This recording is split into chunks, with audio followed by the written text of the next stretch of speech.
Alejandro Salamonovich, eh, bueno, es un destacado psicoanalista aquí en México, egresado del doctorado de la Universidad Interamericana y tiene varias publicaciones de artículos y demás, pero en particular un libro que ha tenido mucho éxito. Si mal no recuerdo, está en su tercera o cuarta edición, ¿verdad? Ya está en cuarta reedición, no, reedición, la última fue reedición. Que al principio se llamaba Del silencio a la palabra y finalmente la última edición se llama Después del silencio, la palabra. Es muy reconocido sobre todo en su trabajo clínico, y digo sobre todo porque las reflexiones que suele hacer Alejandro son reflexiones de orden clínico, no referirse directamente a la clínica, sino cómo teoriza. En él queda muy claro esta teorización que hace a partir de su clínica, y eso no es muy común escucharlo. Entonces, bueno, sin más preámbulos, creo que después ustedes apreciarán mejor Alejandro después de escucharlo, porque debo decir, Alejandro alguna vez yo le dije como buen amigo mío que es que él no tenía derecho a no escribir, porque tiene verdaderamente una pluma privilegiada. Y bueno, ahora va a ser en voz, pero seguramente en voz también va a tener, ahora sí que le tendría que decir, no tiene derecho a callarse tampoco, tendrá que decir muchas cosas. Sin más preámbulos, Alejandro, bienvenido, muchas gracias por aceptar. Es miembro del, por supuesto, fundador del Taller de Investigaciones Psicoanalíticas, en el cual ya saben ustedes que estamos, por lo menos 4 de los que estamos aquí. Y bueno, algo más no tendría mucho caso, mejor escuchémoslo, no quiero robarle tiempo, ahora sí que es un tiempo muy precioso. Así que adelante, Alejandro, gracias y bienvenido. Gracias a todos los colegas, gracias a las palabras de mi querido amigo Carlos. Espero hacerle justicia a tanta alabanza. Voy a leer porque a mí me salen mejor las palabras por los dedos, pero vamos digo, no voy a extenderme demasiado, pues sí me gustaría aprovechar para pues interaccionar con ustedes, más que preguntas, pues es que pensemos juntos estos temas ahora, ¿no? El cuerpo aterrado y su deconstrucción en tiempo de pandemia. Si bien una pandemia no es una guerra, podemos comparar sus efectos con los de una guerra. La pandemia irrumpe en nuestra realidad y la transforma en otra, la desgarra. La vida en México ya estaba desgarrada y la realidad se fue transformando en los últimos 35 años en los que el neoliberalismo fue arrancándole pedazos de realidad. Realidad soportable, de bienestar suficiente a cada vez mayor número de mexicanos. La perversización de la sociedad es algo que venimos observando hace muchos años, convirtiendo en seres escindidos a la mayor parte de la población. La escisión del yo es un mecanismo de defensa que nos permite renegar de la realidad, pero a cierto costo psíquico y emocional. Es un mecanismo que nos permite ver, pero no ver, darnos cuenta de lo que ocurre, pero no sentir, como si no tuviera que ver conmigo. Ahora la pandemia, la nueva guerra, vuelve a escindir el yo de millones de personas en el mundo. Freud plantea en la introducción al simposio sobre las neurosis de guerra que se genera un conflicto yoico entre el antiguo yo de la paz y el nuevo yo guerrero del soldado. El yo paz advierte claramente que un gran peligro de perder la vida le deparan las osadas empresas de su doble parásito neoformado. Si en la crisis económica de los últimos 35 años aprendimos a no ver el dolor ajeno, esta nueva crisis nos escinde. Ya no es otro prójimo, sino que ahora nos escinde de nosotros mismos. Estamos siendo testigos de un nuevo y brutal golpe a nuestro yo. La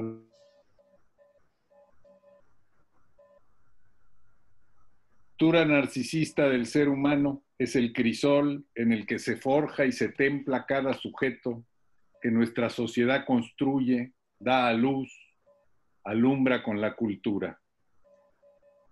La pandemia está generando una regresión colectiva a los estratos del origen del sujeto humano.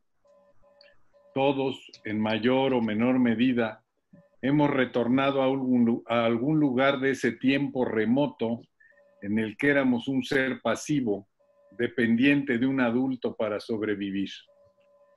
Hemos vuelto a tocar las fibras de ese bebé maravilloso y terrible a la vez que nos habita.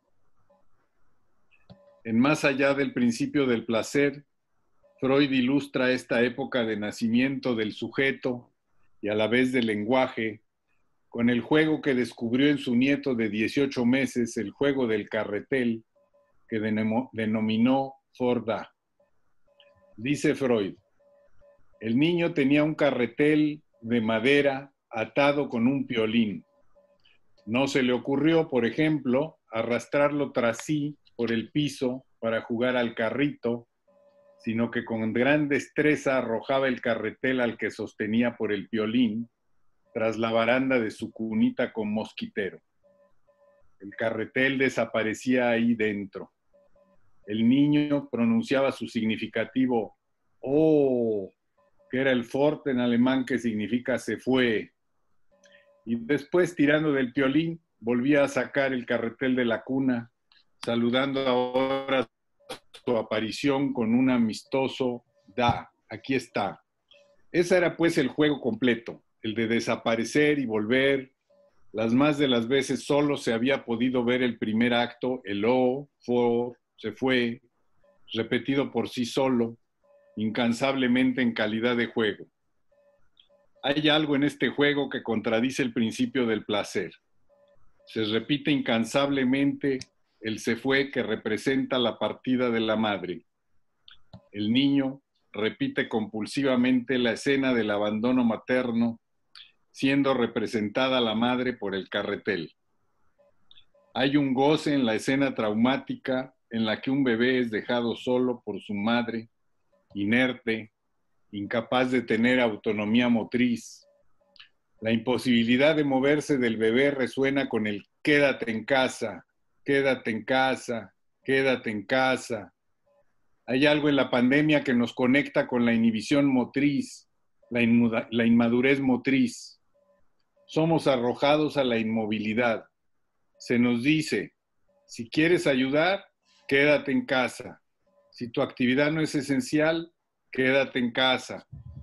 La pasividad se vuelve la moneda de cambio de la pandemia. La regresión narcisista a los orígenes del sujeto es el fantasma que está en juego en esta crisis. El sentimiento de abandono, la angustia, la tristeza y depresión son algunos de los afectos que rondan este fantasma reeditado. Estamos aterrados. El cuerpo puede enfermar. El cuerpo está aterrado. Habitamos un cuerpo aterrado, un cuerpo que es fóbico de la tierra, al polvo, los aerosoles virulentos. El bebé en su cuna, ese bebé que todos hemos vuelto a ser, le dice a la madre tierra, tú vete, no te necesito. Tú eres pecho malo, diría Melanie Klein. Todo puede tener el virus. Todo lo otro, lo ajeno, lo no yo, todo aquel que salió y vuelve de la calle puede traer el virus. Lo bueno que sale se vuelve pecho malo, sospechoso. El yo narciso no quiere saber de la tierra. Está aterrado. en posición fetal, abandonado, sin poder llorar porque nadie lo escucha. A ese yo en regresión, al infans, al niño que no habla, le generamos una escisión con todos los tóxicos que hacen de su realidad un momento traumático. Pensemos un momento en el doble efecto psíquico que está generando la pandemia. Por un lado, tenemos el trauma de guerra, que llamaremos el trauma de pandemia, y que ese sí es generalizado, independientemente de que la población esté o no confinada. Ese trauma produce una escisión del yo entre lo que era el mundo antes de la pandemia y la inclusión de nuevos riesgos después de la pandemia. Esta escisión para muchos mexicanos ya existía, dado el nivel de violencia y pobreza que recorre nuestra patria hace muchos años. Sin embargo, esa escisión se incrementa potenciando sus efectos desubjetivantes. Digamos que la pandemia ha recrudecido los efectos deshumanizantes y desubjetivantes que viene generando el neoliberalismo hace más de 35 años. Si el espacio público ya estaba privatizado por las mafias criminales, ahora el virus reclama una tajada importante del ya de por sí agonizante espacio público. Esto ataca de mil maneras los lazos sociales y todos los espacios en los que mal que bien nos nutríamos de palabras, de abrazos, de sonrisas, de solidaridad y compañía. La brutal desaparición de otra parcela del espacio público mete la violencia en muchos hogares, poniendo en riesgo la precaria estabilidad emocional de muchas familias.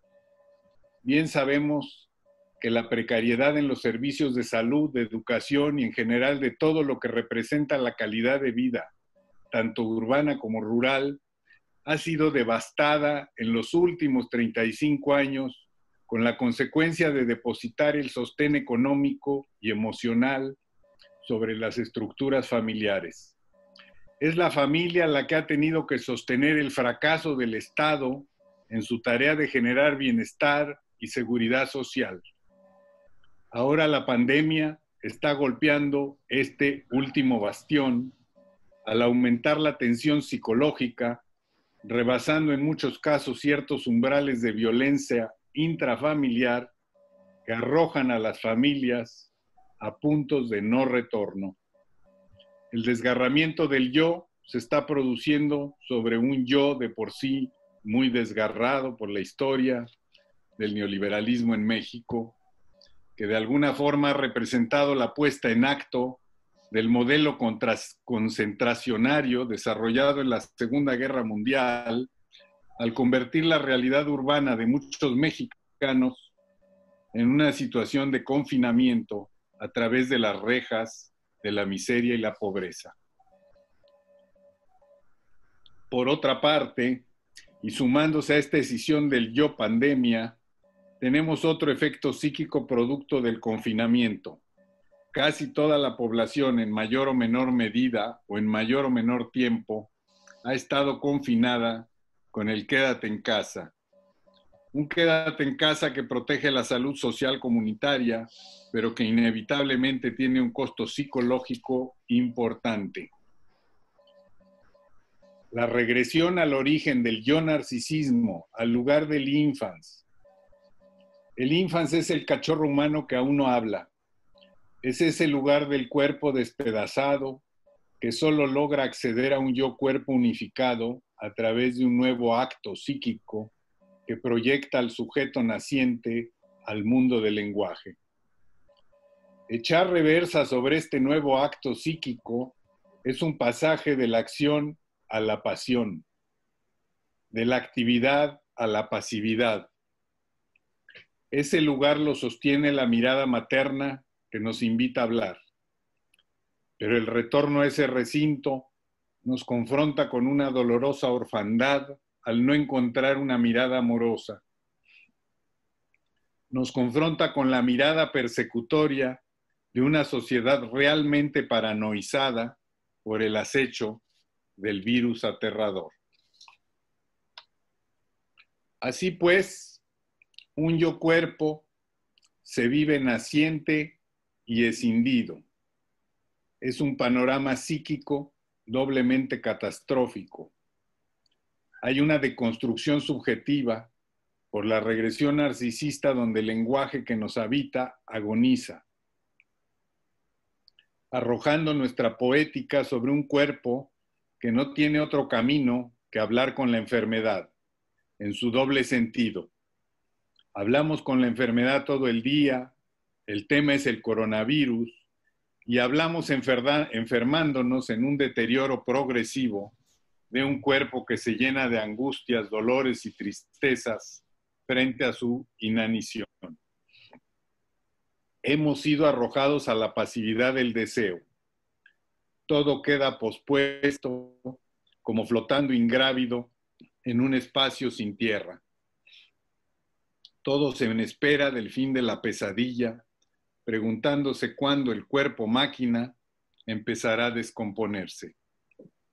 Hoy estamos arrojados a una doble renegación para soportar la existencia. Por un lado, renegamos a la manera del Fordá. No es cierto que nos abandonaron en casa. Nosotros echamos a mamá fuera. Fuera, pecho malo.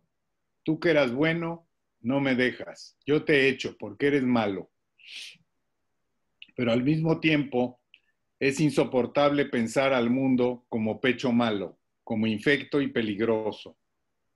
Es insoportable vivir aterrado en la tierra. Entonces renegamos de la realidad social, de la realidad de un mundo en pandemia.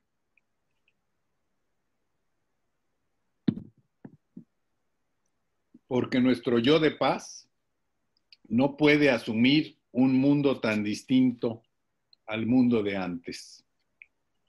Entonces dejamos de ver la realidad y la vemos, pero no la vemos. Flotamos en un sueño diurno, como un astronauta flotando en el espacio. La realidad y el sueño se confunden y cuando despertamos cada mañana empieza la pesadilla. O a veces la pesadilla termina cuando despertamos. El yo, hecho de varios yoes, hace que nuestro cuerpo sea propio y ajeno a la vez, en un viaje en el que cada día se ruega por arribar con el cuerpo entero, mientras los nutrientes de la madre tierra vuelven a faltar. Los nutrientes de la madre tierra son la confianza ante todo, los lazos sociales, la palabra como emanación gozosa de nuestra garganta, el encuentro con el otro, la existencia del otro que se ha desvanecido como un vago recuerdo de un remoto estrechar de manos, como un difuso abrazo que se asoma en medio de una amnesia hecha de piel abandonada. La madre tierra es un pecho de tierra mojada que enciende mis sentidos mientras trago sus aromas, que llena mis pulmones de sonrisas satisfechas y lanza mis piernas en una carrera de carcajadas. Aquí quisiera leerles un pedacito del vino del estío de Ray Bradbury. En este libro hay un momento en el que recogen el diente de león, que es una flor, y lo llevan a una prensa junto con agua de lluvia y fabrican un vino, ¿no? Es un vino especial que se fabrica en tiempos de verano, cuando la vida es gozosa, en estos lugares de la tierra donde el invierno todo lo guarda. Y entonces guardan estas botellas del vino en una bodega para sacar ese vino en el invierno y de alguna forma, a través de ese vino, pues recobrar y recordar ese verano tan añorado, ¿no? Y ahorita pues nosotros todos estamos viviendo un poquito en ese invierno en el cual añoramos un verano que no sabemos en qué momento volverá.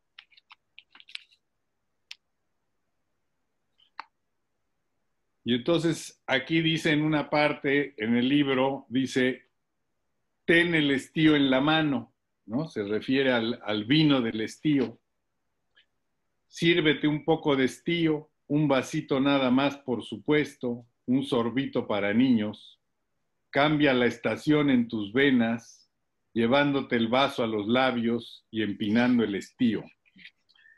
Y luego dice, hasta la abuela, cuando la nieve girase en rápidos torbellinos, mareando el mundo, cegando ventanas, robando el aliento a las bocas jadeantes, hasta la abuela, un día de febrero, desaparecería en el sótano, arriba en la casa grande, habría toses, estornudos, ronqueras, gemidos, fiebres infantiles, gargantas rojas como carne cruda, narices como cerezas en conserva, microbios en todas partes. Y entonces, saliendo del sótano como una diosa de junio, la abuela vendría con algo oculto pero obvio bajo el chal tejido, lo llevaría a las miserables habitaciones de abajo y arriba, y su aroma y claridad llenarían las copas y se bebería de un trago. Las medicinas de otro tiempo, el sol balsámico de las ociosas tardes de agosto, el débil ruido de los carros de hielo por las calles de ladrillo, el susurro de los plateados cohetes y las fuentes de las cortadoras de césped sobre países de hormigas, todo en un vaso. Sí, hasta la abuela escaparía al sótano del invierno para una aventura de junio. Se quedaría allá abajo, sola y callada, como el abuelo, el padre o el tío Bert o algún pensionista, y comulgaría con las últimas huellas de un tiempo de picnics y cálidas lluvias, y campos perfumados de trigo, de maíz nuevo y de heno de cabeza inclinada. Hasta la abuela repetiría y repetiría las palabras doradas y hermosas, como si estuviese diciéndolas en este mismo momento, cuando las flores estaban aún en la prensa, cómo serían repetidas todos los años, todos los blancos inviernos del tiempo. Las diría y serían en sus labios como una sonrisa, como un repentino rayo de sol en la sombra. Es el vino del estío, el vino del estío. Bueno, hasta ahí un poco la cita, porque me parece que reproduce un poco las sensaciones que estamos atravesando y cómo tenemos esos recuerdos de otro tiempo y no sabemos a dónde construir la esperanza. La madre tierra es la confianza de caminar descuidadamente por el mundo, con la plena tranquilidad de que todo lo que me toca me nutre, me renueva la vida. Esa confianza 1000 veces fracturada por todas las crisis que habitan viejas crisis, como mundos pesadillescos que son sueños dentro de otros sueños, nos fractura el cuerpo, la palabra, y sin embargo ese recinto mágico, crisol de todo sujeto, teatro del Fordá, estadio del espejo, espacio terrible en el que vemos nuestro cuerpo aterrado despedazarse 1000 veces como un caleidoscopio de carne con madera. En ese recinto mágico aguardamos la llegada de un rayo cargado de cultura. Esperamos la noticia de que la civilización retornará sobre las ruinas de la barbarie. Bueno, pues hasta ahí mi reflexión. Ahora sí pues me abriría yo a escuchar sus reflexiones.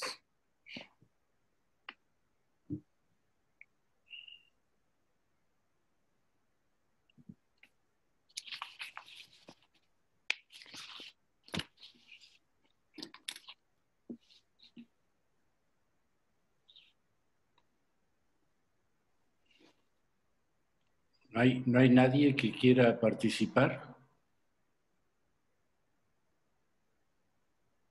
Yolanda, ¿no tienes ahí alguna lista?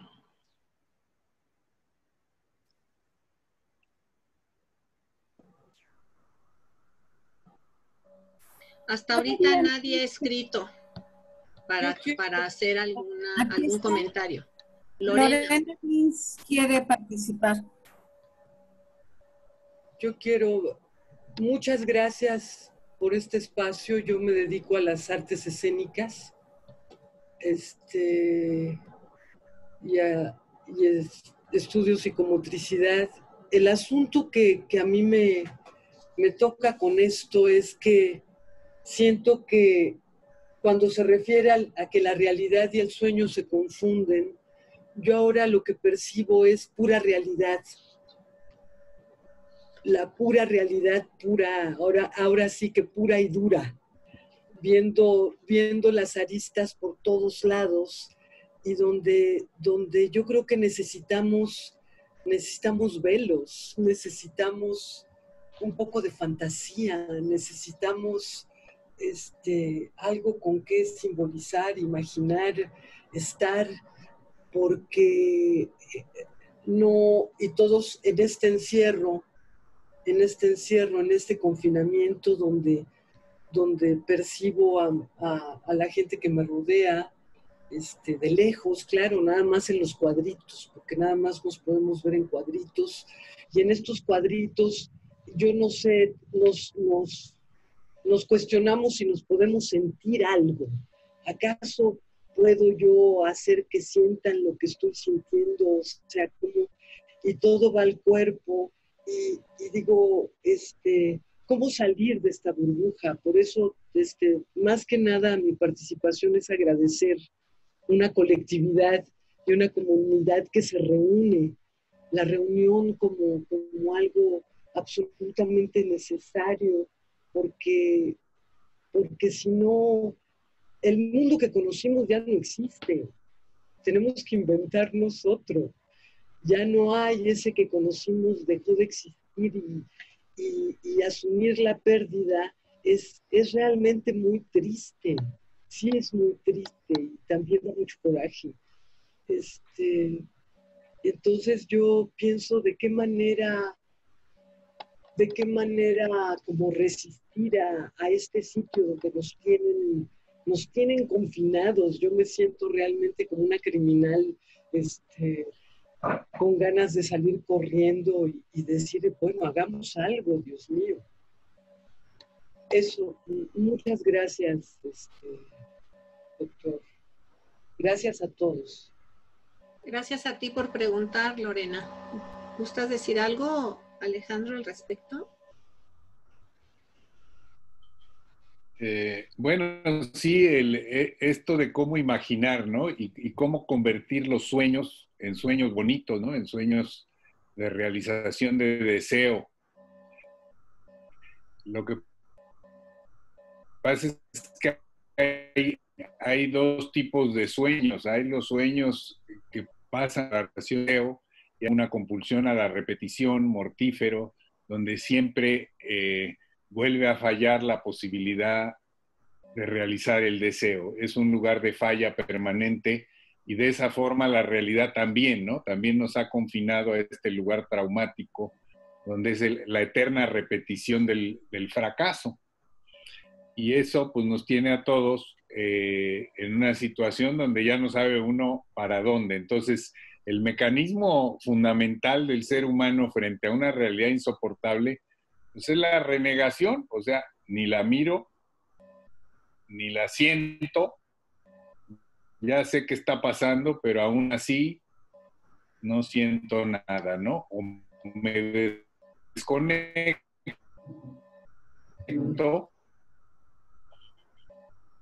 o gente más sensible en las artes, pues que somos y otros siguen insistiendo por un camino.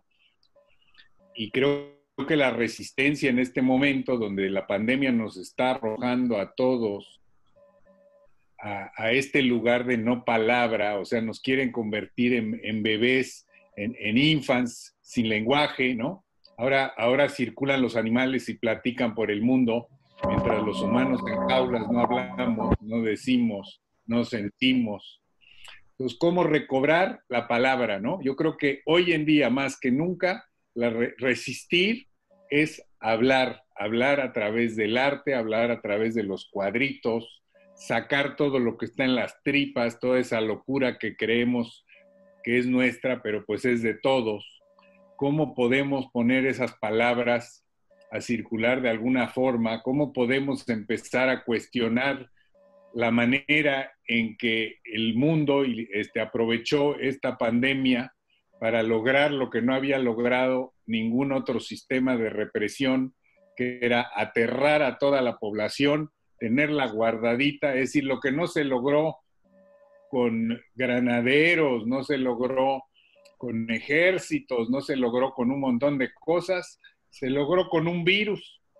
Entonces, yo no quiero hablar de una teoría conspiratoria de que echaron el virus para controlarnos, realmente no lo sé, pero los efectos sí los veo, ¿no? Hay un control de la población brutal y lo primero es hablar, no perder la palabra, no perder la capacidad de hablar, porque si la perdemos estamos terminados. Es decir, cómo sacar de las tripas la palabra antes de que se vuelva enfermedad.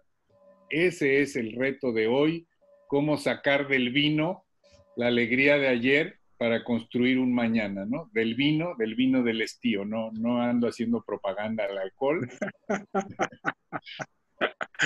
Es una manera de hablar, ¿no? Como de recobrar ese calor, esa historia, esas cosas tan queridas de otros tiempos y cómo la proyectamos hacia adelante en este momento de crisis en la que hay que empezar a construir una luz, un camino, y todo a través de la palabra, ¿no? Porque si todo lo que nos define es lo que establece la ley sanitaria, pues entonces, ¿dónde quedó el ser humano, no? ¿Dónde quedó el sujeto? Ese es el punto. Nos están desubjetivando y nos están enmudeciendo todos los acontecimientos que estamos viviendo.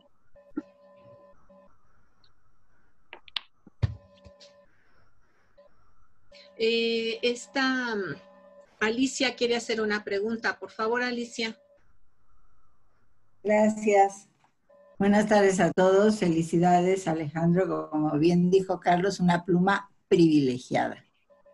Medio la contestaste en lo que dijiste ahorita, pero ¿qué tanto sustituye a nivel psíquico? Pues, por ejemplo, voy a hablar específicamente del Zoom, que ha sido pues, el medio de comunicación y de trabajo de muchísimos de nosotros, como contacto social, pues en personas que como yo, bueno, vivo en un condominio horizontal, ya hay otras casas y veo a otras personas, veo a la gente que me trae la comida, etcétera, pero yo sí me he quedado guardada y mucha parte de mi comunicación ha sido pues a través del Zoom y a través del teléfono y sí hay así como algo que nos salve un poco pues de esta descuartización del cuerpo de la que hablas y que está pues terrible, ¿no? Porque sí la he sentido, pero me siento muy confortada, por ejemplo, ahorita viendo a la gente y pudiéndome comunicar de alguna manera. Yo creo que es un punto, digo, el Zoom, pues ojalá no fuera, ¿verdad? La manera, pero qué bueno que existe porque es lo que tenemos. De alguna manera, pues el Zoom hace las veces de los ojos de la madre, ¿no? La mirada de la madre que nos mira y si logramos encontrar una mirada que nos transmita un poco de confianza, pues vamos a volver a hablar. Si el Zoom nos va a transmitir puro virus y mala vibra, pues nos vamos a callar. Aquí la cosa es cómo volvemos a hablar, cómo nos escapamos del lugar del infans, ¿no? Digo, a lo mejor suena exagerado, van a decir, no, pues no es cierto, no somos bebés todos, digo, pero es el fantasma que se está moviendo, ¿no? El fantasma que tiende a enmudecernos y que ahorita, por ejemplo, estando en este lugar entre gente que lucha por la palabra, pues es un lugar donde todos nos convocamos y nos miramos para producir palabra. Y yo creo que eso es resistir, ¿no? Yo creo que esa es la importancia del Zoom, está en esa mirada que pide palabra, que no persigue, que nos permite hablar sin callarnos.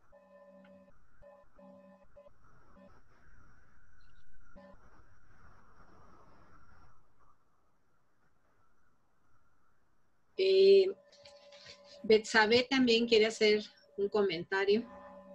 Y también está Irene, Yolanda. Y Irene, después de Betsabe viene Irene Aguado. ¿Betsabe? Sí. Ah, okay. Buenas tardes, gracias. Bueno, continuando con esto mismo, mi pregunta es entonces, ¿estamos frente a un devenir de la pulverización del sujeto, de su subjetividad? Y que, pues, pareciera que si esto es así, ¿no? La tecnología parece ser como el salvador ante ello. Como que el riesgo es pensar que la tecnología es la que va a salvar al sujeto de esta pulverización. Esa es mi reflexión. Y entonces, ¿cómo hacer resistencia? Porque de alguna forma la tecnología se está haciendo también parte, pues, de este entramado, pero que me parece que está acompañando precisamente a crear una falsa solución de esta pulverización que estamos viendo. Sí, es un problema. Claro. Sí, sí es muy buen comentario, lo agradezco. En realidad, como siempre, ¿no? La tecnología da cosas buenas y da bombas atómicas. Yo creo que si esta pandemia nos hubiera tocado... ¿Tienes otro dispositivo? Ah. Maestra, si puede... Ya. Ah, ¿ya? A ver, porque tengo dos lugares nada más. A ver. Yolanda. Es que estoy atendiendo, perdón, es que estoy atendiendo a una persona que se salió y tiene un problema de Guanajuato y le estoy diciendo qué hacer. Pero apaga tu micrófono. Perdón, perdón. Como ven, la tecnología es bastante compleja. Efectivamente, si nos preguntamos qué hubiera sido esta pandemia en otra época, que no hubiera habido toda esta tecnología que hay de redes y todo eso, pues yo creo que todavía ni nos enteraríamos, andaríamos todos en la calle, no sabríamos muy bien qué está pasando, habría alguna gente enferma y otra no. Dicen por ahí que cuando fue Woodstock había una pandemia que mató no sé a cuántos miles de gentes, pero nadie se enteró y todos andábamos, bueno, los que tuvieron la suerte de ir a Woodstock y los que lo vimos por televisión o por otros medios, pero pues ni en cuenta, ¿no? Yo era un jovencito en esa época y pues jamás, hasta ahora que lo leí me voy enterando que hubo una pandemia brutal y pues yo realmente estaba interesado en Woodstock, no sabía nada de la pandemia. Entonces, la tecnología nos ha arrojado en gran medida donde estamos. Ahora, también la podemos usar para que nos saque. Es decir, es un barco que tenemos que aprender a usarlo a nuestro beneficio. Desde luego que no somos los dueños de la tecnología y pues no tenemos la ventaja. Pero sí, la tecnología depende cómo se usa, ¿no? Creo que ese es un punto. Es decir, puede ser un arma o puede ser algo bueno, pero insisto, con o sin tecnología, el fusil más importante, diría, si no me equivoco, fue Silvio Rodríguez, es aquel que está cargado de palabras. Ok, sí, Irene, como Yolanda está ocupada, yo doy la palabra mientras se desocupa. Irene, ¿por qué no haces tu pregunta o tu planteamiento de viva voz? A ver si nos oye Irene, porque lo dejo acá. No nos oye, Irene. Sí, ya. Gracias, Irene. De nada, Olga. Lo que pasa es que se me complican las motoras finas para desactivar y activar el micrófono. Bueno, buenas tardes a todos. Un placer, como siempre, poder darnos estas citas con la regularidad que afortunadamente se están realizando. Yo retomaría uno de los puntos que propone el doctor, y que me parece que es algo que estamos viviendo como un proceso cotidiano, y que es el tema de las pérdidas, de el dolor que estas generan, y de la posibilidad o no que se pudiera tener de elaborar el duelo o los duelos correspondientes. En ese sentido, quisiera ver si se pudiera tender un puente hacia lo que Freud plantea en el texto de la transitoriedad, y cómo también estas pérdidas nos abren la posibilidad de movilizar la libido. Como eso, como posibilidad. Por ahí iría mi planteamiento, mi invitación, como a ver si se pudiera tender puentes hacia esta temática. Gracias. Sí, no, Irene, a ti. Bueno, el tema de las pérdidas, el dolor, el duelo, pues es un tema brutal, ¿no? Tenemos todas estas imágenes, primero llegaron de Europa, ahora la estamos viviendo en México, ¿no? Pero de estas personas en hospitales despidiéndose de la familia a través de un iPad, porque pues no hay manera de visitarlos, porque pues traen el virus. Entonces, los procesos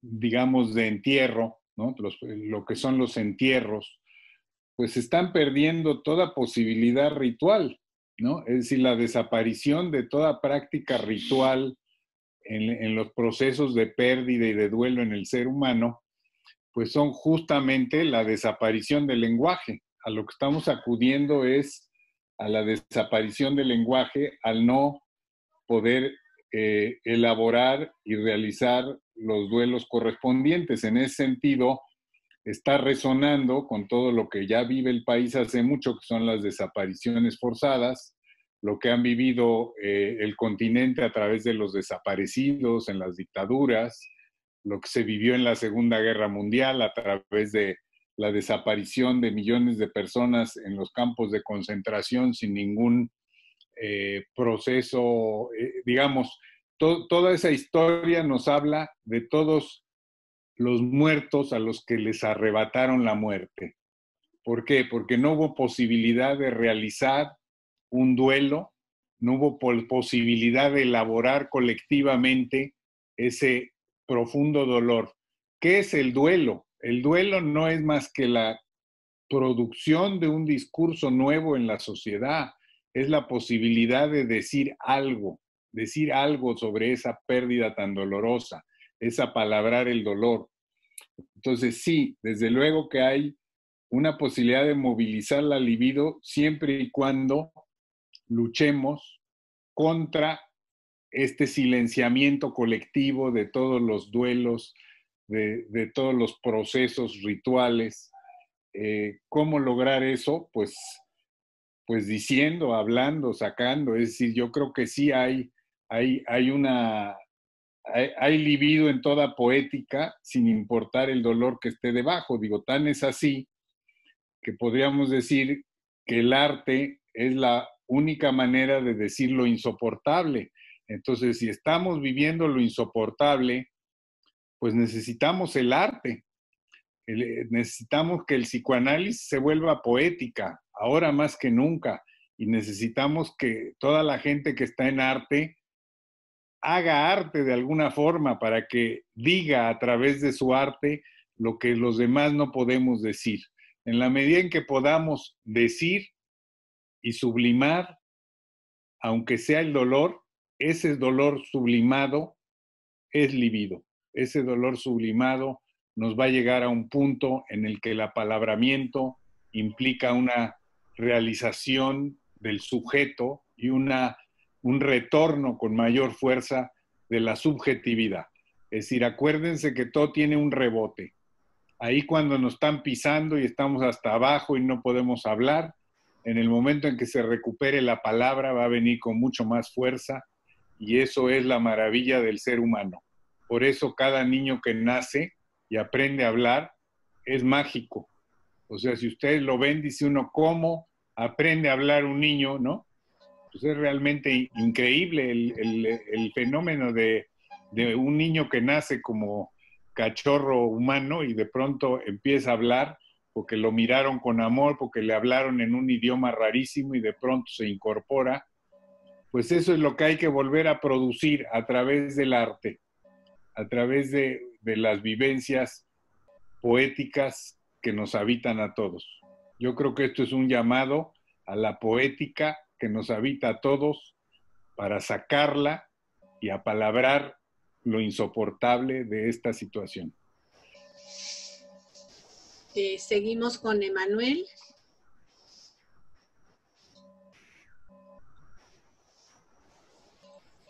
Hola, buenas tardes, Alejandro. Hola. Olga, Yolanda y compañeros.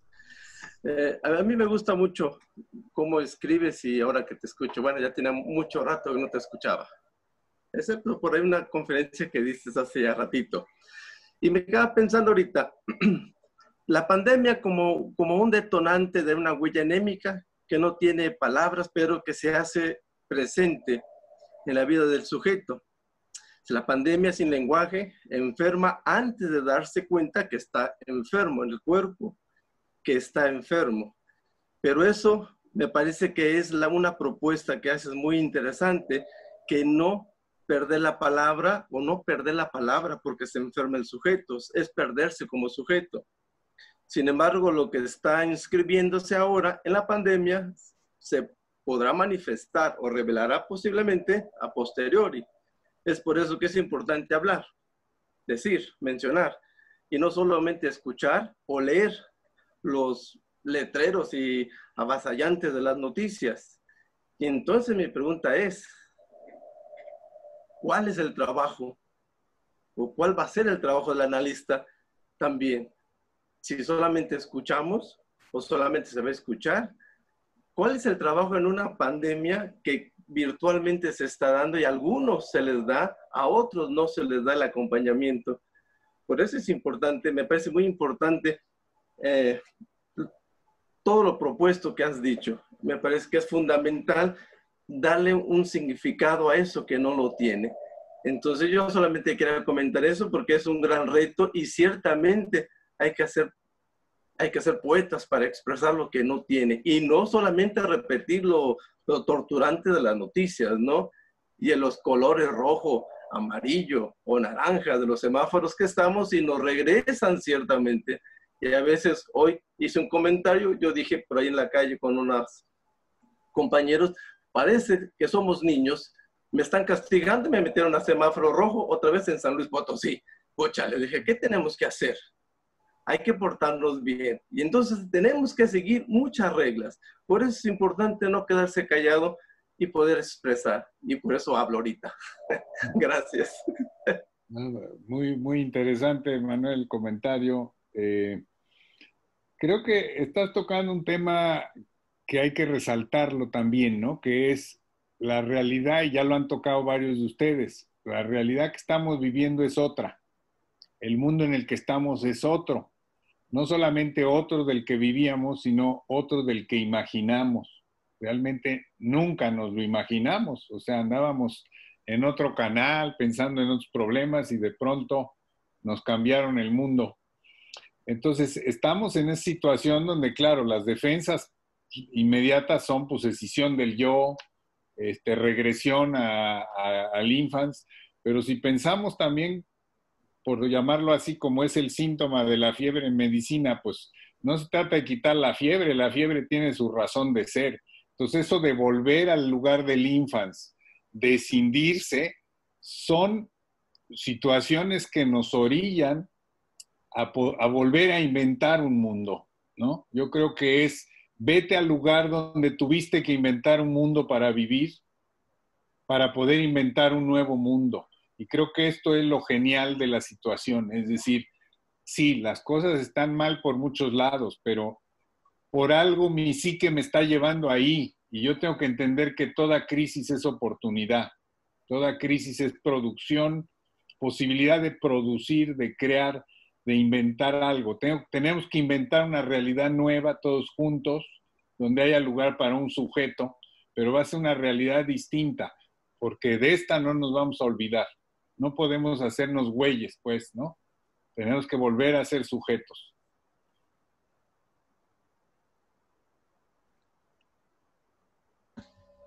Les digo quiénes están anotados. Sería Eduardo, Ariana Gil, Lidia Alemán y Esther. Y si gustan hacer sus preguntas o sus comentarios, pues me lo dicen en el chat. Eduardo, por favor. Estoy en mi casa tumba enterrado, no aterrado, enterrado vivo. Y desde mi sepultura intento gritar, pero tratan de acallarme las buenas conciencias. ¿Cómo salir de este entierro? ¿Dónde encontrar oídos para mi lamento? Gracias.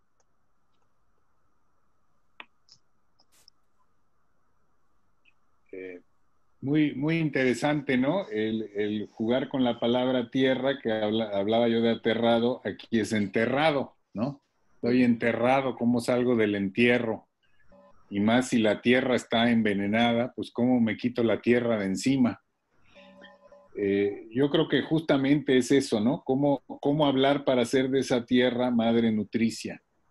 ¿Cómo hablar para hacer de ese entierro madre nutricia? ¿Cómo hablar para hacer del virus amor? Creo que el punto de la tierra es fundamental, ¿no? Estamos o enterrados o aterrados, pero no estamos pudiendo estar en la tierra, ¿no? Y esto de la tecnología es parte, ¿no? O sea, la educación, todo corre por la tecnología. Y a dónde juegan los niños, ¿no? Como decía Cat Stevens en su tiempo, díganme dónde juegan los niños, ¿no? Where do the children play? Es la pregunta fundamental. Cada vez se hace más grande la pregunta. ¿A dónde juegan los niños? ¿En el iPad? ¿Y qué pasó con la Tierra? ¿A dónde quedó la Tierra? ¿Por qué la Tierra ya no es un lugar donde vivir? ¿Es para enterrarse y morir o es para irse al espacio y estar en una especie de viaje de cosmonauta, ¿no? Yo creo que agradezco, Eduardo, el comentario muy poético. Seguimos con Ariana Gil, por favor. Nada más hacer un comentario, una reflexión.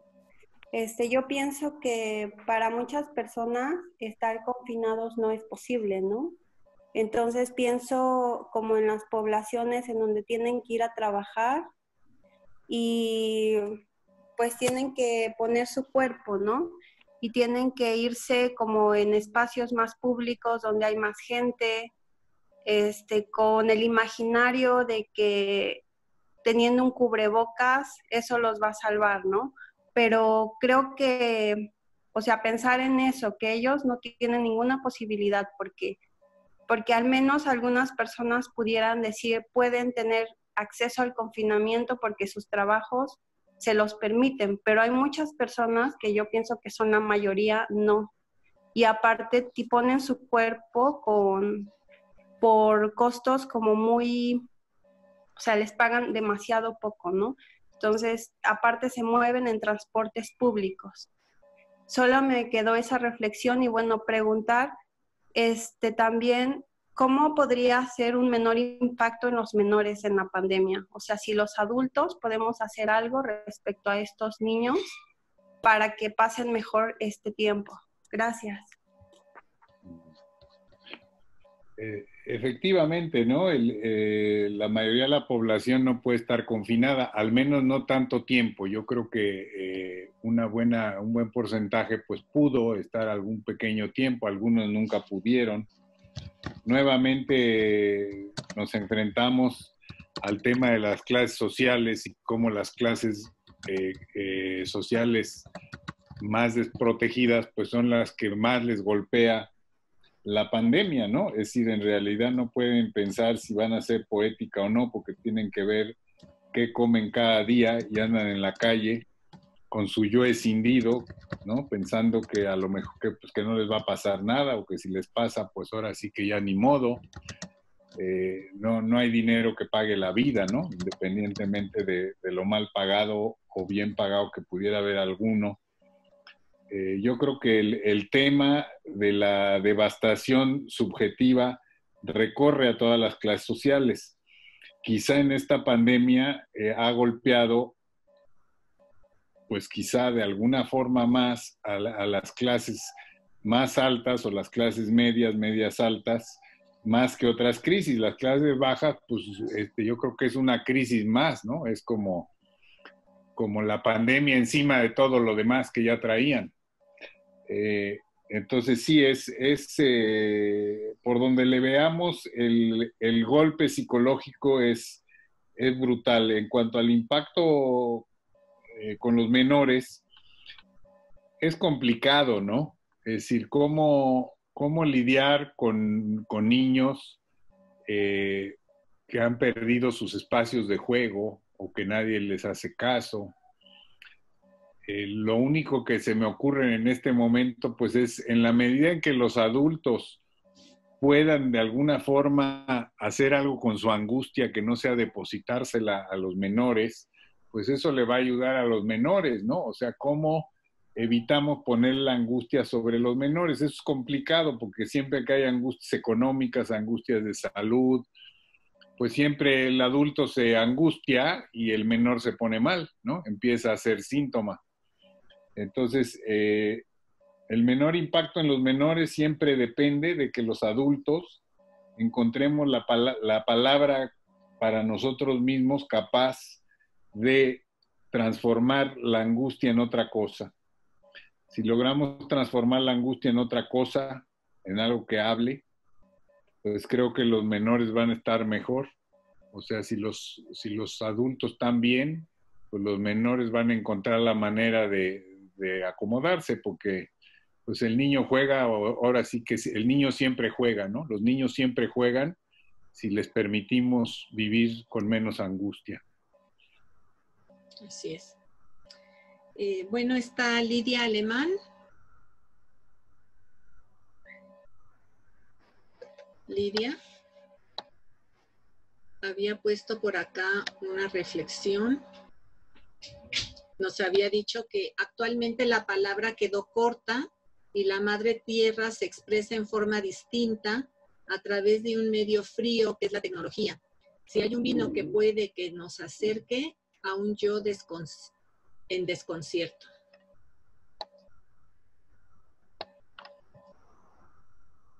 Pero no, parece que no. Sí. Ahí está, Lidia. Ya, sí. Adelante, por favor. Yo creo que todos experimentamos cosas muy complejas y pienso que, por ejemplo, ahorita que hablaban de los niños, ¿no? Por ejemplo, los niños en el campo tienen ese acercamiento al aire, al agua, al verde, al medio natural, y puede que crezcan con tal vez un poco más de angustia, y sin embargo pueden vivir también con mucha angustia en la medida que sus padres están en mucha violencia a pesar de vivir tan cerca de este medio.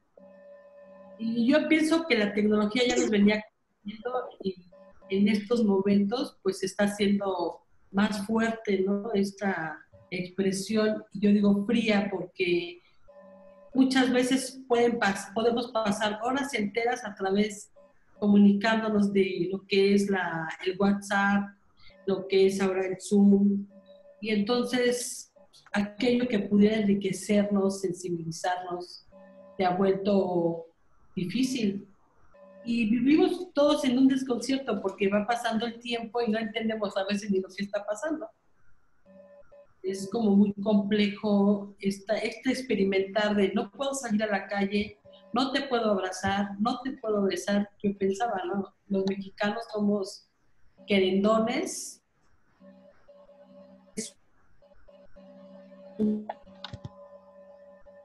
¿Se fue?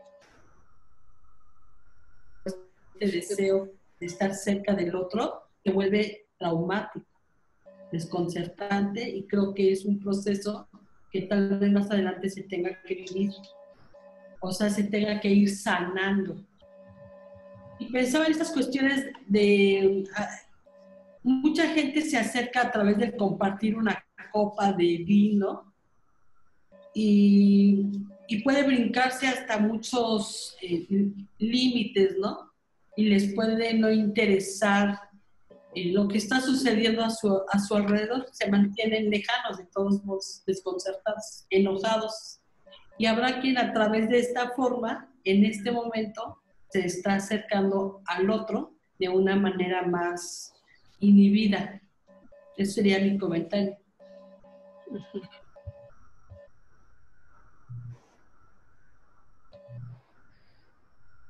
¿Gustas decir algo, Alejandro? Pues no sé si algún colega quiera también empezar a externar para hacerlo más colectivo.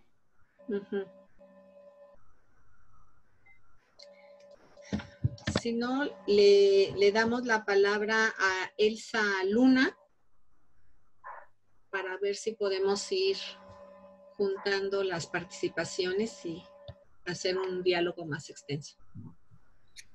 Sí, buenas tardes a todos. Doctor Alejandro, es un placer conocerlo. Solamente he tenido la oportunidad de leer su libro del silencio a la palabra. Excelente escrito. Usted hace una mención aquí de que tendríamos que hacer del psicoanálisis que sea poética. ¿Cómo hacerlo? ¿Cómo hacerlo? ¿Usted se está refiriendo como algo parecido sobre el historial clínico de Abby Warburg? ¿O desde qué lugar usted lo está proponiendo, doctor? Bueno, la palabra diván, como muchos de ustedes saben, significa en 15 lenguas diferentes obra poética. En ese sentido, para mí el diván es un lugar donde habita la obra poética de cada paciente. Entonces, para mí un psicoanálisis poético es incentivar al paciente a que saque la poética que lo habita. Es decir, yo creo que todo ser humano lo habita una poética y esa es su única posibilidad de atravesar el dolor, atravesar el sufrimiento, atravesar la angustia. Entonces, ¿cómo hacemos para lograr trabajar en esa dirección, de que el acto psicoanalítico sea un acto poético?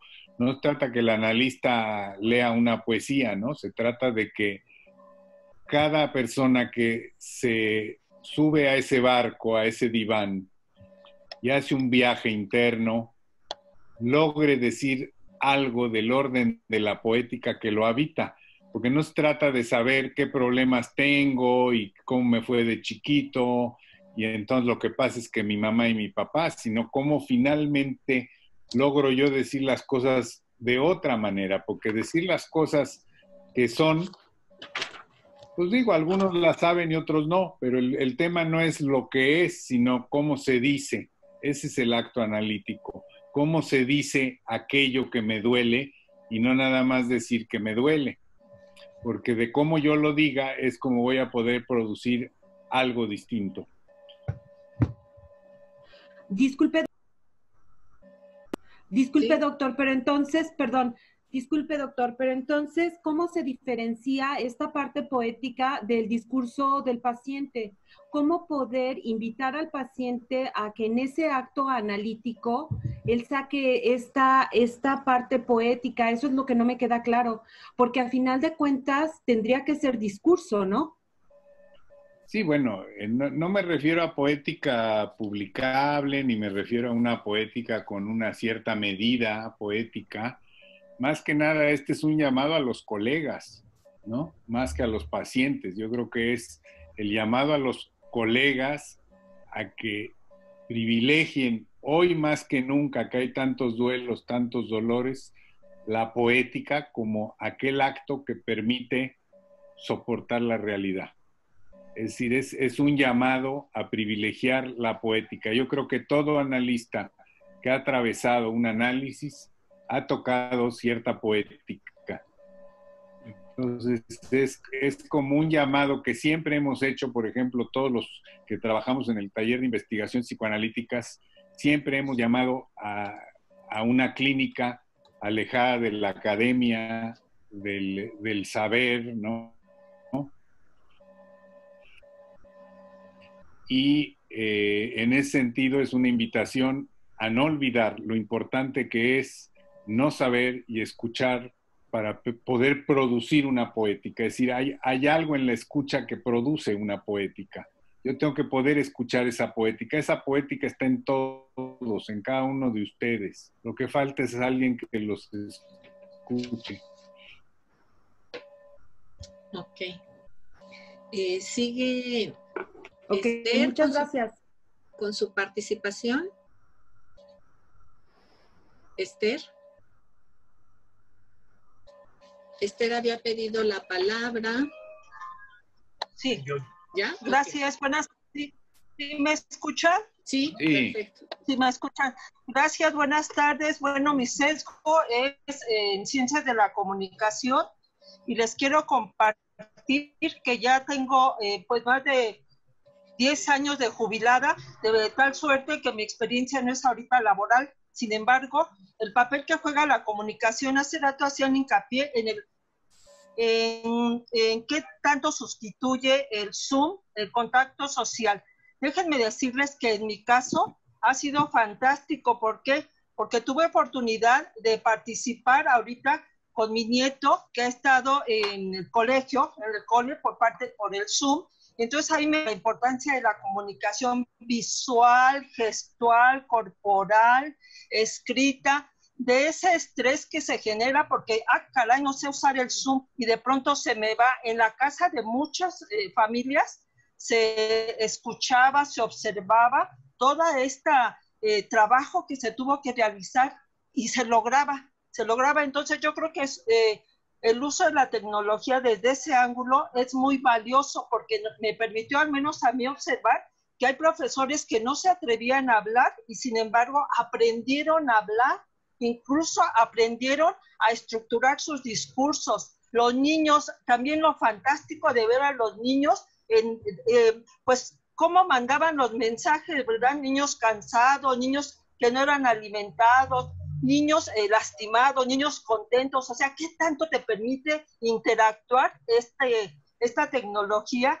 Y desde luego, decía mi maestro de psicoanálisis, porque también tuve la fortuna, me encanta este tema, nos decía, no voy a decir quién expone, sino quién se expone, ¿sí? Me he perdido madres que por la señora necesidad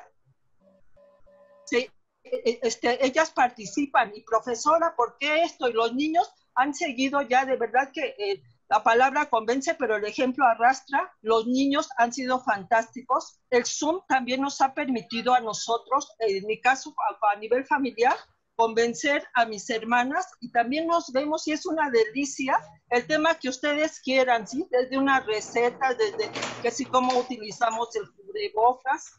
Ajá. Entonces yo creo que ese es muy, muy importante. Yo he podido observar un resultado entre la triada alumno, profesor, niño o niño, alumno, profesor, como lo quieran colocar, como un resultado de trabajo en equipo, de sinergia, esa audacia que se maneja. hace rato el doctor Alejandro hacía hincapié, bueno, parte de las palabras que pude captar también es la importancia del qué se dice, pero también el cómo se dice. Eso también creo que juega un papel muy importante.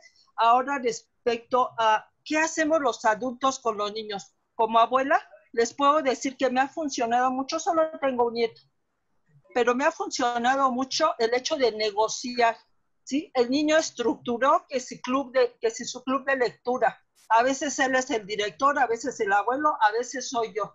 Entonces ponemos nuestras reglas, son reglas pues desde luego pues que se pueden negociar.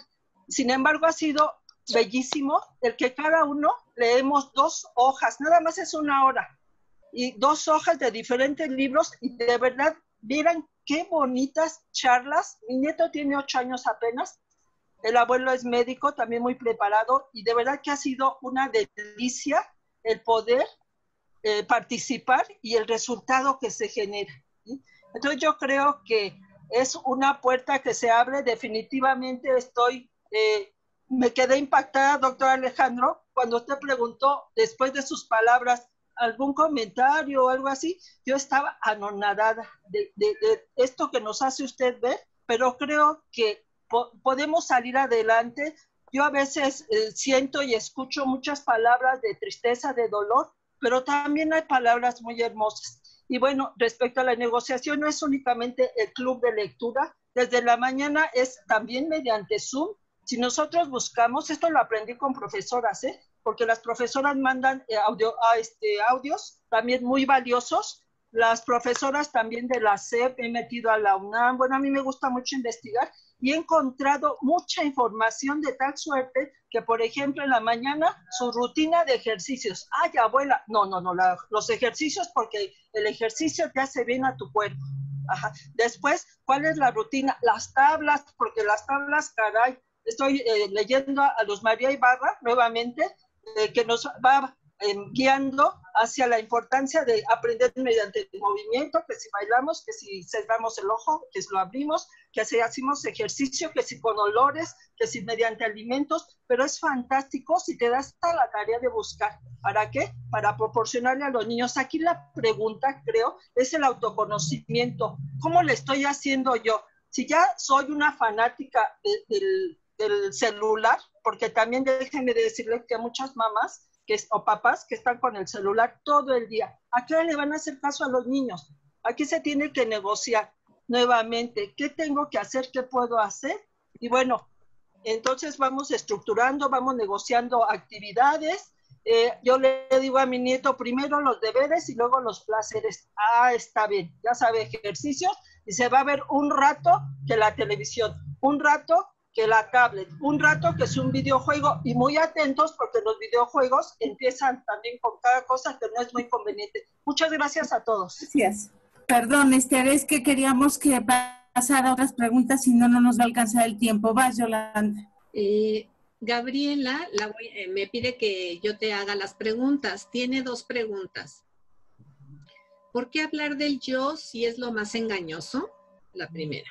Y la segunda, ¿de qué depende que para unos sea tan atroz el encierro y para otros no?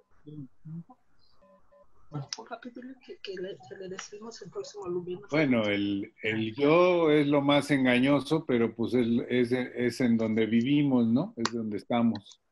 Entonces realmente el yo pues toca el cuerpo, toca todo.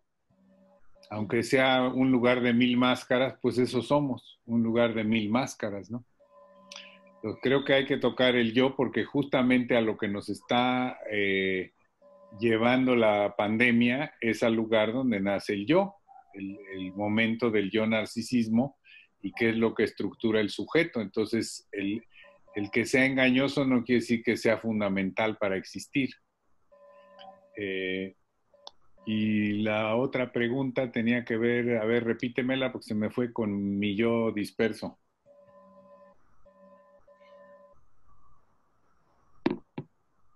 Ok.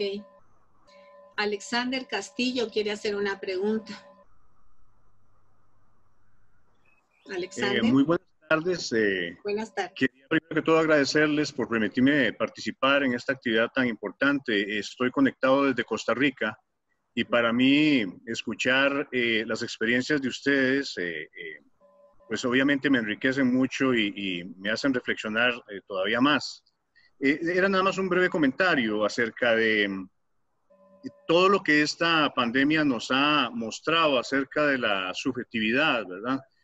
Para empezar, la segunda pregunta que tenía Gabriel acerca de por qué a algunos les afecta más que a otros, pues tiene múltiples respuestas. Pero la experiencia mía acá ha sido que los mayores cuadros de ansiedad y de pánico que he logrado detectar han sido con personas que están con una red social, digamos, bastante limitada, que no tienen muchas personas a su alrededor y no interactúan con muchas personas. Y es que cuando, no sé cómo estarán viviéndolo ustedes allá en México, pero acá en Costa Rica uno enciende el televisor y es simple y sencillamente para escuchar lo terrible que estamos viviendo, la gente que se está muriendo, cómo es que esto va a causarnos una cosa terrible y digamos, se prescribe el no tener contacto si es posible, ¿verdad? O sea, estar lo más lejos posible, lo cual obviamente tiene sus explicaciones, pero también intrínsecamente tiene sus efectos, ¿verdad? Como muy sabiamente don Alejandro lo exponía. Y también me llama a mí lo que tiene que ver no solamente con la verdad objetiva, que es obviamente la enfermedad, el virus, sino también con el papel que juega el miedo en el manejo de las políticas nacionales. En Costa Rica nosotros estamos teniendo una serie de circunstancias donde me imagino que al igual que la mayor parte de los países del mundo, el Estado social de derecho está cediendo a intereses privados y ha sido también aprovechado a través del miedo en nuestro país para apaciguar un poco las posibilidades de expresar, que era una parte de lo que don Alejandro nos estaba compartiendo, en el sentido de si yo lo que siento lo puedo expresar, si yo lo que siento lo puedo expresar o si no. Se ha dejado decir inclusive algunas autoridades de nuestro país que en relación con algunos derechos que están queriendo cercenar, dicen que los derechos se ganan. O sea, lo que teníamos ganado tenemos que reganarlo ahora porque de alguna manera existen las condiciones para perderlos. Nuevamente, agradecerles por permitirme participar en este espacio y me voy encantado con el grupo. Espero poder participar en cualquier otra actividad que tengan a futuro para seguir aprendiendo con ustedes. Muchísimas gracias. Pues qué gusto, ¿no? Tener visitas desde otros países, desde Costa Rica. Bienvenido. Ahí sí son las partes bonitas del Zoom. Estoy de acuerdo que eso nos permite pues entrar en contacto, personas que a lo mejor pues nunca nos hubiéramos visto, ¿verdad? Y efectivamente, retomando la pregunta de por qué le afecta más a unos que a otros, eso habría que ubicarlo sobre todo en la historia traumática de cada persona, es decir, la historia de los traumas anteriores de cada sujeto pues va a determinar cómo va a vivir la vivencia traumática del confinamiento. Y habrá quienes pues simplemente la estén pasando muy bien y habrá otros que lo vivan terriblemente. Eso ya tendría que verse en la historia de cada quien. Y esto que menciona Alexander del miedo, yo creo que es fundamental. Es decir, el miedo nos tiene aterrados y enmudecidos. Y entonces la pregunta es, ¿cómo encuentro algo más grande que el miedo? ¿No? Y creo que es justamente cuando decimos la palabra, es aquella palabra que viene de la entraña, que viene del deseo, es la que es capaz de destrozar el miedo. Y creo que esa es la apuesta.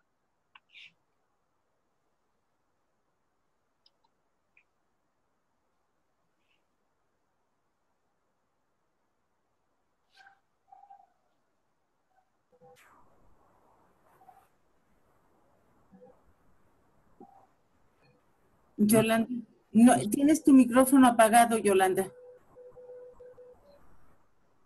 Seguimos con Carlos, por favor. Bueno, ya me tocó. Mira, Alejandro, en referencia, son varias cosas. Una, parte de una experiencia de haber ido aquí cerquita, donde tú conoces, a hacer una compra con tapabocas. Y de repente dije, es como si viniera yo a asaltar esta tienda. ¿De dónde me vino esa idea? Bueno, porque parecía yo un bandido, ¿no? Ni siquiera tenía el cubrebocas, sino un pañuelo, un paliacate amarrado. Digo, parezco un delincuente. Y me vino la pregunta. Y finalmente mi reflexión se encaminó hacia decir, bueno, es que me están convirtiendo en delincuente. Me están convirtiendo con esto que es el discurso al que antes hablaba Emanuel. Decía, bueno, sí, pero me tengo que portar bien, tengo que ser obediente, pero ser obediente es taparme la boca. Ser obediente es hacer una especie de símil, porque si no lo hago, de símil de delincuente, de asaltante, porque si no lo hago, entonces voy a ser desobediente, y de hecho me impide la entrada a ese lugar si no llevo un tapaboca, ¿no?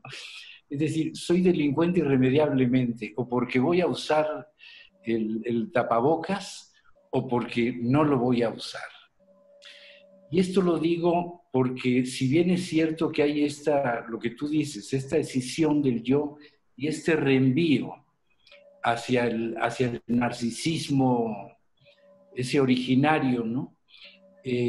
También es cierto que hay una especie de pasmo, de descalificación de lo que uno puede pensar, porque uno se tiene que someter al pensamiento de esta ciencia tan cacareada últimamente. Y bueno, estamos hablando de la tecnología y los beneficios de la tecnología, pero hay una ciencia que, si bien es cierto, tiene que manejarse de esa manera, se ha convertido como en el nuevo tirano, ¿no? Al punto de que si no obedeces lo que la ciencia dice, quizás no tanto en este país, pero sí en otros países, pagas multa, vas a la cárcel si no eres obediente de eso que la ciencia dice.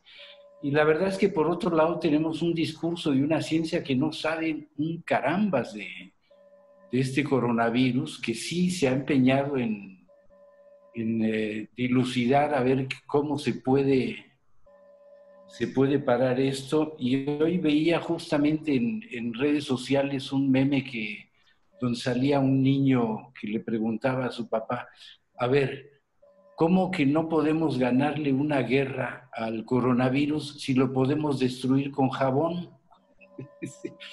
¿Cómo es posible que eso suceda? Únicamente, vaya, yo lo tomo como dando cuenta de este mensaje, por un lado, que parece tiránico y que ni siquiera viene del gobierno, sino de la Organización Mundial de la Salud, que es la que dice que hay que repetir cada vez que se hable de las muertes, hay que repetir la palabra lamentables, ¿no? Para que no se sienta tan frío el asunto. En fin, todo un discurso ya prefabricado al margen de las personas. Y esto es un atentado contra las personas, contra la propia subjetividad de las personas, que no es nada más esta parte de reenviarnos a lo más primario del origen del sujeto, sino que descalifica y sanciona implícitamente el comportamiento el comportamiento propio que pudieras tener. ¿Cómo entonces, cómo hacer para conciliar? Si no conciliar, o cómo hacer para asumir en esta construcción, que yo coincido contigo, en esta construcción necesariamente poética, una poética que finalmente tenga que ver con lo que te referías hace un momento, con respecto al duelo, ¿no? Una poética que sea colectiva, porque también podría decirse que así como el duelo tiene que ser colectivo, en las circunstancias actuales, la poética también tendría que ser colectiva. Sí, muy interesante. Primero esto que tocas de las palabras importan, ¿no? Entonces, cubrebocas, tapabocas, o sea, si se ponen un tapabocas, pues ya no hablan, ¿no? Si se ponen un cubrebocas, pues no enseñan la boca. Si se ponen una mascarilla, pues ya tienen otro yo, ¿no? Porque ya son máscaras diferentes, hablando del yo, el yo engañoso, que este es un tema, ¿no? ¿Cuántos niños se asustan porque ven a la mamá con tapabocas, pues no la reconocen, ¿no? Entonces ahora están fabricando tapabocas transparentes para que los niños no piensen que su mamá desapareció, ¿no? Entonces, todo el tema de la cara que se está manejando a través de estas cosas nombradas de tantas maneras, ¿no? Pues creo que sí, es importante todo esto que está pasando y sí, desde luego, coincido contigo de que la poética tiene que ser colectiva. ¿Para qué una palabra poética si no hay quien la escuche o no hay quien la lea? Tiene que ser entre todos. Y yo creo que este encuentro tiene una dimensión poética. Y también cuando se dice qué debe hacer el analista, cuando hablamos de la poética en consultorio o en el nuevo consultorio Zoom, porque ahora se trabaja el consultorio en Zoom, pero también creo que los analistas pues tienen que hacer eso que estamos haciendo aquí, que es encontrarnos y a ver cómo producimos algún discurso nuevo entre todos, qué decimos, qué poética producimos, y si no nos salió, pues ni modo, hay que volverlo a intentar, porque esta es la compulsión a la repetición hasta que se logre, no hay que darse por vencidos, esta es la pelea. Vamos a hacer poesía juntos y si no nos salió, vamos a hacerla otra vez hasta que nos salga. O sea, yo creo que la resistencia es esa, ¿no? Crear es resistir, justamente lo que decían en los campos de confinamiento, ¿no? Ahí en el Camp de Mille en Francia durante la Segunda Guerra Mundial. Crear es resistir. Entonces, tenemos que crear y si no podemos, tenemos que volverlo a intentar hasta que podamos. Y 1000 veces hasta que podamos. Forda, hasta que le salga otra palabra. Pero no hay que decir, ahí queda, ya me resigno a esta pandemia, me pongo el tapaboca y no vuelvo a hablar. No, hay que decirlo y un día va a salir como el niño. Lo intenta 1.000.000 de veces hasta que puede hablar. Creo que esa es la resistencia hoy. No dejar de tratar de decirlo en cualquier lugar, no en el consultorio nada más, en cualquier lugar, con cualquier persona, en cualquier momento. No dejen de decirlo, aunque les parezca que no es poesía, en algún momento se va a poetizar. Más una cosa más, muy breve. Hace poco leía yo de un colega argentino que vive en Madrid, Gustavo de Sal, que hacía una observación que me parecía muy pertinente con respecto a por qué se había producido ese fenómeno tan particular de quejas frente a la Casa Blanca con la palabra no puedo respirar a raíz de la muerte del hombre este que le puso la rodilla al policía en el cuello y dijo no puedo respirar. Lo que decía de Sal era que justamente eso tenía que ver, eso enganchaba, eso no puede respirar, tenía que ver justo con lo que estaba pasando con el COVID. Sí, no puedo respirar y ese es el tema que lleva a la muerte a la gente enferma con el COVID-19, ¿no? Si ese, vaya, eso para mí significó, referente a la poética, esto que tú estabas diciendo, la poética que nos habita sin darnos cuenta que nos está habitando. Pero ahí está esa otra parte de la sensibilidad de una escucha que pueda captar esa poesía en el momento en que se produce, porque de alguna manera ahí va a estar, incluso en la clínica, en el espacio analítico, de algún modo hay esa poética. El tema es, y esto va, como decías tú, para los analistas, cómo escucharla. termino con esto. En algún momento alguien me decía, alguien a quien yo supervisaba, que no se podía poner ansiosa con un paciente que le traía una angustia tremenda, ¿no?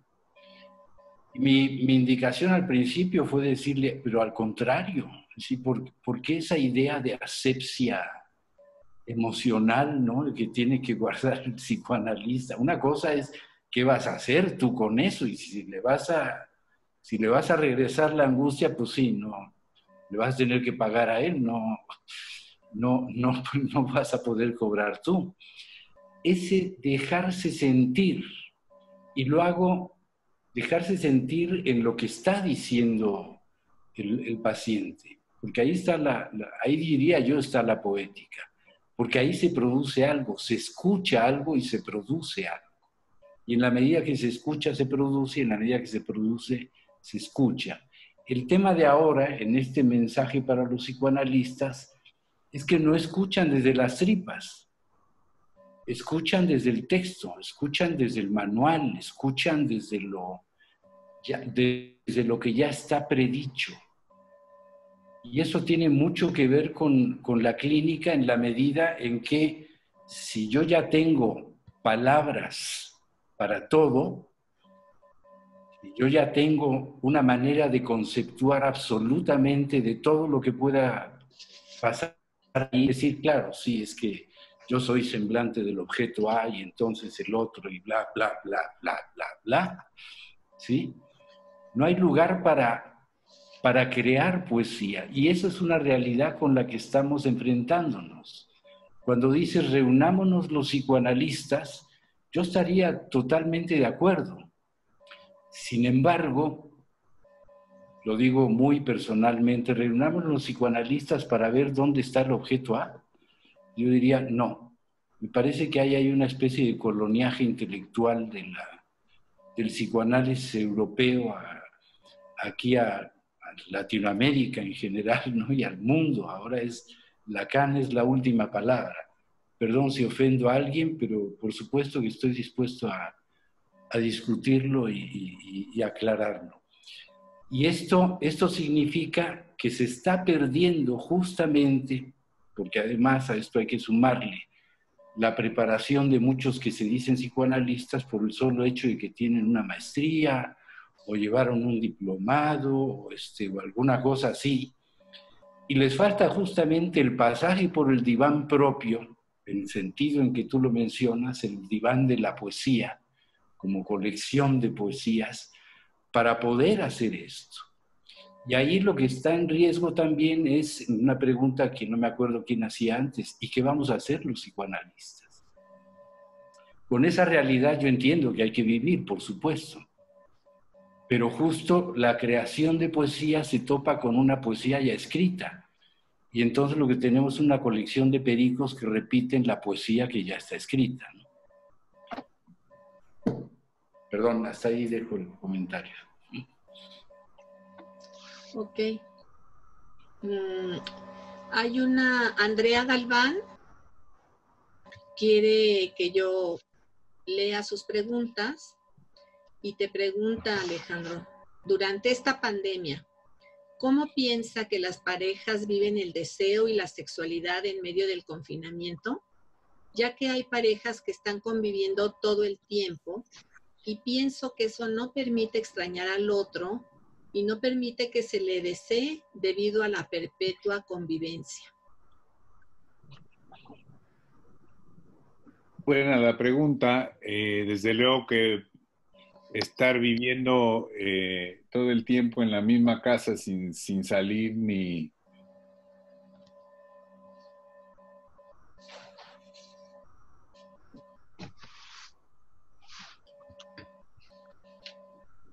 ¿Se congeló?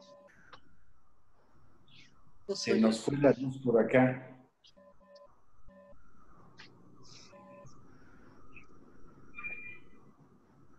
No se puede confiar en la tecnología. O sea, no es mi computadora, ¿verdad? Sino que sí. No, es que se fue la luz. Acaban de escribir que se fue la luz en casa de Alejandro. Ah, caramba. Ok, entonces. Ah, sí. Ok. Bueno, Carlos, tú quisieras. Sal a flote, querido maestro. Es que aquí también se había ido la luz, yo espero que... Pero tú sí te escuchas, ¿eh? No, sí, ya me escucho, pero es que tenemos secciones distintas a pesar de que vivimos... Están enfrente.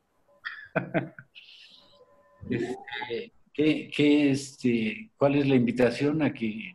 No, es que Andrea se está riendo porque dice, creo que me voy a quedar con la duda, pero hace la pregunta alrededor de cómo piensa Alejandro, pero bueno, ahorita que Alejandro se vuelva a conectar, que las parejas viven el deseo y la sexualidad en medio del confinamiento, ya que hay parejas que están conviviendo todo el tiempo y pienso que eso no permite extrañar al otro, no permite que se le desee debido a la perpetua convivencia.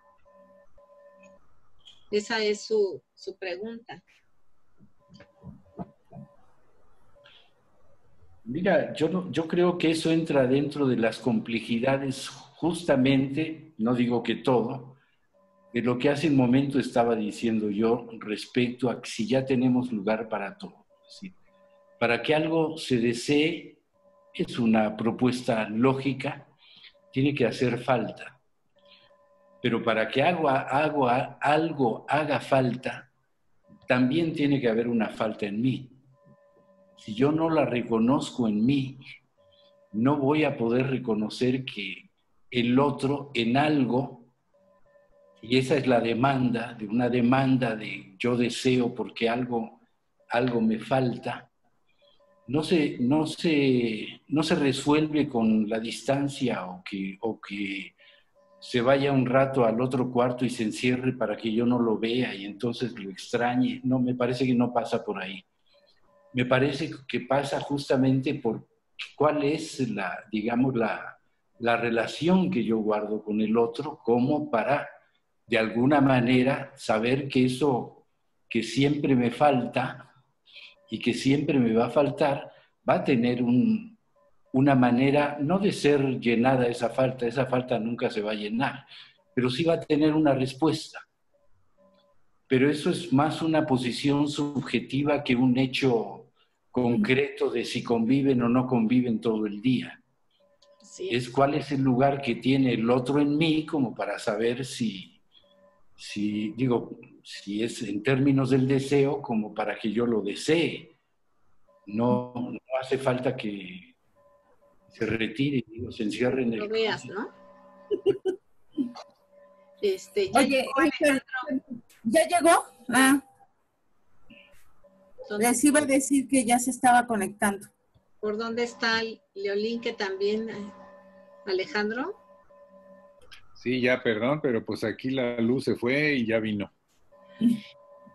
Ya, algo le contestó Carlos a Andrea. Sí, ya, qué bueno, es lo bueno de lo colectivo.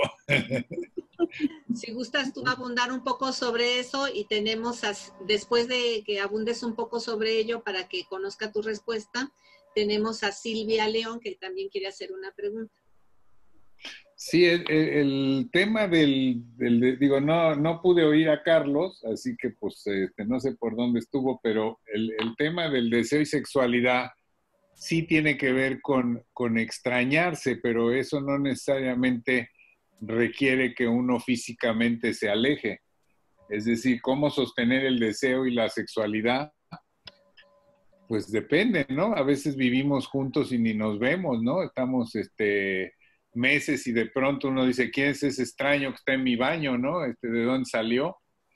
Entonces creo que el tema va por otro lado, ¿no? Y también cuál es la sexualidad, porque hay modos de sexualidad violentos, ¿no? En el sentido de que algunos viven su sexualidad discutiendo con su pareja todo el día, entonces tienen más tiempo para discutir si están confinados.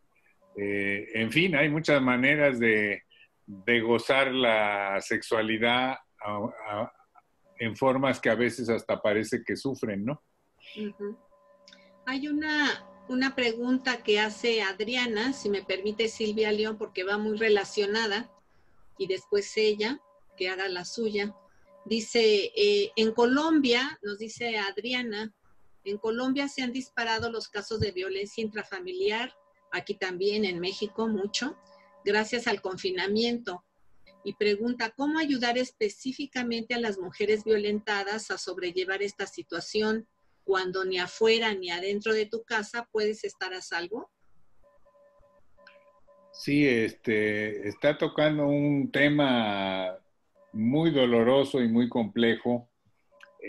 Estos procesos, digamos, de decisión del yo y de regresiones a situaciones donde la palabra se retira, pues ¿qué pasa cuando la palabra no está? Pues aparece el acto y el acto es la violencia, puede ser la violencia. Entonces, el que no habla se enferma, se violenta, agrede, es decir, no nada más se enferma, unos se enferman, por decir así, los más civilizados se enferman, los menos civilizados golpean al primero que encuentran enfrente. Y si ya de por sí había violencia en la familia, pues esto se exacerba. ¿Qué les puedo decir a las mujeres que están en esa situación? Pues digo, yo diría que a pesar del confinamiento y del virus, que se larguen de ahí, que busquen un refugio. Digo, realmente nadie está obligado ni por el virus a quedarse a que le estén golpeando, ¿no? No se vale.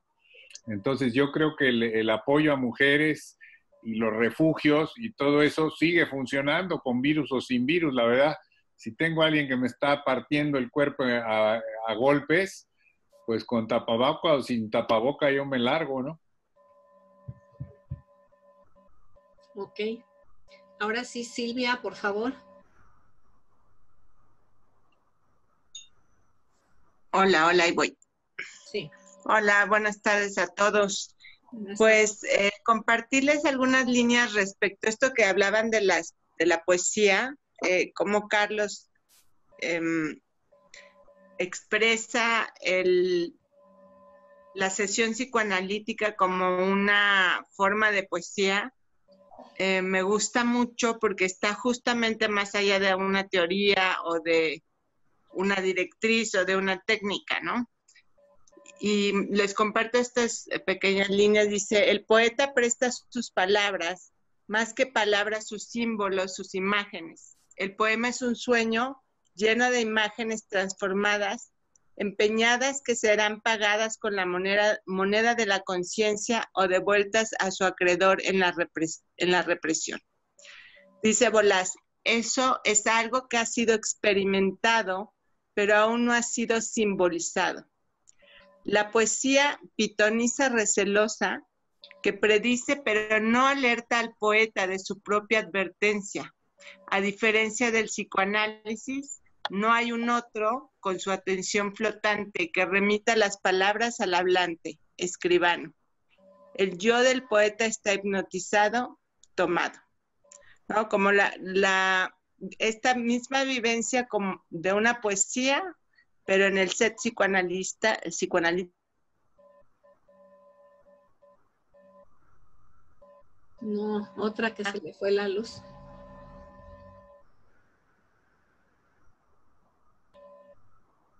Bueno.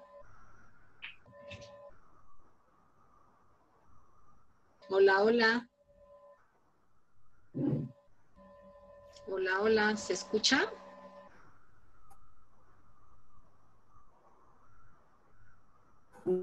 Escuchamos, yo creo que... Okay. ¿Sí, Yolanda? Sí. Ok, Alejandro. No sé si Carlos quiera comentar o desde luego, yo creo que le atraviesa, somos un cuerpo por el que corre algo que quién sabe de dónde viene y a dónde va, y pues si hay un analista por ahí que lo ve correr por ahí y dice, oye, mira lo que salió, ¿no? Entonces creo que sí, desde luego el analista tiene un lugar privilegiado si es que escucha que ese es su trabajo.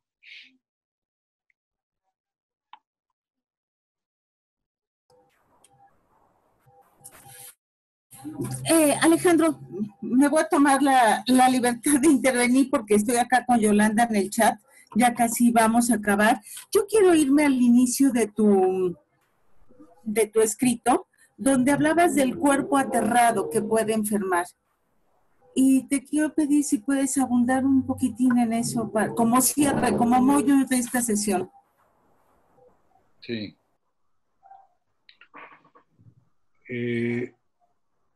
Justamente el tema de un cuerpo aterrado juega un poco con las palabras de un cuerpo sin tierra, un cuerpo sin madre, es decir, el cuerpo se construye a partir de la mirada de la madre, por decirlo de alguna forma, en ese momento, ¿no? Que habla Freud ahí en Introducción del Narcisismo, cuando dice, requerimos de un nuevo acto psíquico para pasar del cuerpo autoerótico, ¿no? Para pasar del autoerotismo al narcisismo. El autoerotismo pensado retroactivamente desde el yo narcisismo, pues es como un cuerpo despedazado. Entonces, justamente este cuerpo despedazado, donde está hecho de ajenos, de pedazos que no son nuestros, que es lo que se reedita en este fantasma, pues ya creo que lo han trabajado mucho ya en este seminario, cómo la enfermedad se vive como algo ajeno, como cuando algo que yo no reconozco como propio en mi cuerpo se convierte en algo que me enferma, ¿no? Es decir, como algo que excluí de mi yo cuerpo, como que queda algo fuera y eso que queda fuera, pues puede ser un cáncer, puede ser algo que no me pertenece, ¿no? No lo reconozco, que mi cuerpo no reconoce una parte y entonces esa parte queda como exiliada, hay como un exilio de una parte del cuerpo, entonces todo esto se está reeditando, por eso es tan importante el apalabramiento como medida, digamos, protectora del cuerpo, ¿no? Protectora del cuerpo, porque si no, pues si nos dejamos caer en esto, pues el cuerpo vuelve a esa etapa del autoerotismo, donde ahora sí que cada órgano goza como puede y se enferma como le toque, ¿no? Entonces, un poquito por ahí venía la idea, ¿no? Y el aterrado, pues que tiene que ver también con este tema que se manejó del miedo, ¿no? Que habló Alexander, el colega de Costa Rica, del miedo. O sea, el cuerpo aterrado es un cuerpo, por un lado, despegado de la tierra, en el sentido que no se nutre porque es una tierra que envenena, y entonces quedo como una especie de astronauta en el universo, ¿no? Pero también el cuerpo aterrado es el cuerpo lleno de miedo, es decir, ¿cómo saco ese miedo antes de que me despedace, antes de que me conduzca a ese lugar donde el autoerotismo reinaba, ¿no? Es decir, donde yo desaparezco y simplemente el cuerpo, ahora sí que por partes hace su camino, digamos, como decía Frankenstein, ¿no? Vamos por partes. Así es un poco el tema del cuerpo y creo que el tema del miedo es fundamental. Cuando podamos dar una respuesta al miedo, algunos ya la han dado, y no nada más renegando, ¿no? No nada más diciendo, todo lo que está ocurriendo no existe, entonces pues yo no le tengo ningún temor porque no existe y pues me voy a la calle y me vale, ¿no? Y me voy a la playa y no me importa. Bueno, pues puede ser una solución, pero la pregunta es, ¿realmente se elaboró de alguna manera ese miedo? ¿Se apalabró? ¿O se trata de que unos reniegan y otros quedan totalmente paralizados, confinados en su miedo, haciendo pedazos su cuerpo? Entonces, quizá, no sé si eso explica un poco más, pero esta era la idea de jugar un poco con el término aterrado por la tierra y por el miedo, que son dos temas fundamentales ahora en esta pandemia. Bueno, ya no hay ninguna pregunta más, entonces le doy la palabra a Olga Granados para que despida nuestra sesión. Muchas gracias. Gracias, Yolanda. Sí, claro, Alejandro, sí valía la pena regresar al inicio de tu ponencia. De verdad que podríamos quedarnos haciendo más preguntas alrededor, pero creo que nos queda esa posibilidad de preguntarnos y preguntarnos para encontrarnos en otro momento, ¿no? En este espacio, porque no podemos por ahora en otro, pero muchísimas gracias por todo lo que nos aportaste. Gracias por estas 2 horas de estar juntos. No sé si alcanzamos a hacer poética, pero trabajamos, ¿no? Y pudimos pensar juntos. A todos los que participaron les agradecemos mucho a nombre del taller de investigaciones psicoanalíticas y de todos los miembros que estamos acá. Ojalá nos podamos seguir encontrando por acá, trabajando y haciendo más grande esta posibilidad de conquistar. Nos vemos la próxima. Ya estarán recibiendo la comunicación de nuestra próxima actividad. Y bueno, pues muchas gracias a todos. Un abrazo. Gracias. Gracias.